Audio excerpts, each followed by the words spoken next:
বাস্তবায়নের আর্থিক ভিত্তি দুর্বল হলেও সরকার চিন্তা ভাবনা করেই বাজেট দিয়েছে, এমনটা মনে করেন সিপিডির ফেলো ডক্টর দেবপ্রিয় ভট্টাচার্য। 2026-27 সালের বাজেট ঘোষণার মধ্যেই জাতীয় সংসদে তিনি এই প্রতিক্রিয়া দিয়েছেন।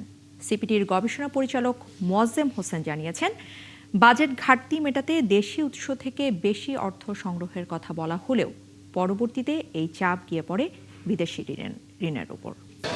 যে সমস্ত পদক্ষেপের কথা এখন পর্যন্ত এসেছে তাতে দেখা যাচ্ছে যে সরকার অর্থনীতিতে চাঞ্চল্য আনার জন্য বিনিয়ন্ত্রণ এবং একই সাথে উদারীকরণের উপর বড় জোর দিয়েছে।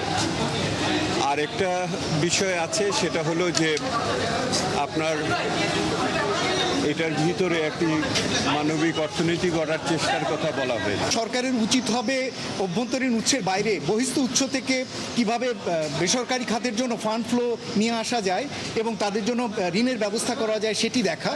তবে আরেকটি যেটি আমরা সাধুবাদ জানাতে চাই, সরকার এবার রাজস্ব আদায়ের জন্য বেশ কিছু নতুন নতুন উদ্যোগ নিচ্ছে। সরকারকে লিড নিতে হবে আপাতত উন্নয়ন কর্মকাণ্ড চালিয়ে নেওয়ার জন্য। সুদের হার যদি কমিয়ে দেওয়া হয় তাহলে কিন্তু আমি আশা করতেছি হয়তো এক বছরের মধ্যে ওই প্রাইভেট সেক্টর জেগে উঠবে। শুধু সরকারি অর্থায়নের মাধ্যমে ইকোনমি 5.5 জিডিপি গ্রোথের 5.5 বা 6-এর মধ্যে পৌঁছানো কঠিন হবে।